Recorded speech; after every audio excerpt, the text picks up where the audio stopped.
venais du Rwanda, un pays qui avait connu la colonisation belge. Et je croyais aux droits de l'homme. Je croyais à la grandeur et à la noblesse de la Belgique. J'y croyais du contraire. Pendant 6 ans que j'ai parcouru toute l'Afrique, je voulais venir en Belgique, chez mes frères. Je connaissais Charles, je connaissais Vérifie, puisque j'avais appris tout ça à l'école. Je connaissais tous les rois. Et je m'étais dit, comme il y a eu 10 casques bleus qui sont morts chez moi, ce sont mes frères de douleur et de malheur, ils vont bien m'accueillir. Eh bien, à la descente de l'avion, avec ma petite fille qui avait 8 ans, on a été arrêtés, menottés, enfermés, mis dans le centre Stenokelzil 127 bis. Être dans un centre fermé, c'est quoi? Être dans un centre fermé, c'est ne plus avoir d'autonomie de soi, ne plus avoir de liberté, alors qu'on n'a commis aucune faute. On a vécu l'indicible, mais on continue à revivre dans les pays qui nous ont menti, que ce sont des pays de droit. Alors j'ai compris. J'ai compris pourquoi, en 1789, quand on a voté des droits de l'homme en France et du citoyen, l'esclavagisme a continué. Les droits de l'homme et du citoyen et l'esclavagisme, ça n'a pas arrêté. Ok, j'ai compris aussi qu'en 1948, quand les Nations Unies ont voté les droits de l'homme universels, la colonisation a continué. Et j'ai compris que les droits de l'homme, ça ne nous concernait pas. J'ai compris en arrivant en Belgique qu'on m'a menti. J'ai compris que le contrat social est un contrat racial. Les droits, la dignité, la liberté, c'est pour les gens qui n'ont pas ma couleur de peau et qui ne viennent pas du tiers-monde.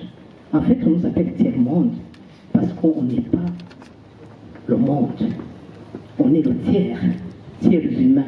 Et c'est pourquoi on nous traite comme ça. J'ai compris tout ça. J'ai désespéré.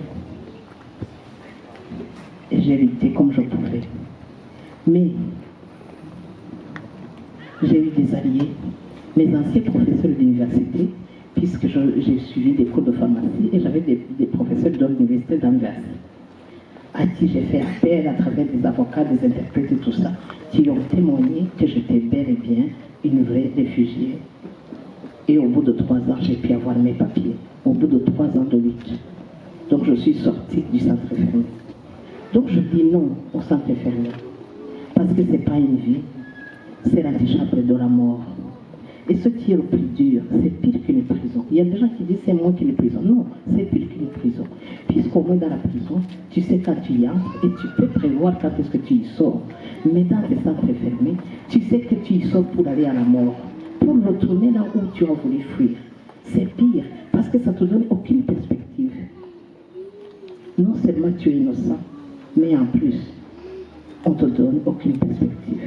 Tu n'as fait aucun crime. Même si les criminels, je ne suis pas du tout pour les prisons, même pour les criminels, je trouve qu'il y a d'autres moyens. Mais alors quand quelqu'un est innocent et qu'on y met les enfants, on ne peut dire que non. Ce truc a eu des conséquences sur moi et sur ma fille.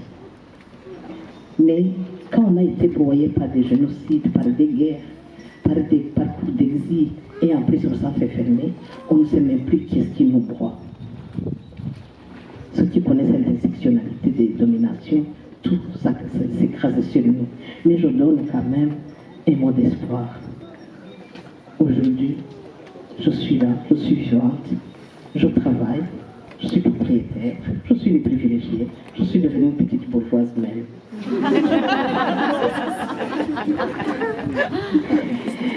On parlait tout à l'heure des maisons médicales. On m'a demandé, tu as connu? Je dis oui, j'ai connu les maisons médicales. Mais depuis que je travaille, j'ai pris un médecin privé, un médecin traitant, comme tout le monde. C'est là que je suis devenue bourgeoise, parce que je vis comme tout le monde. Merci beaucoup.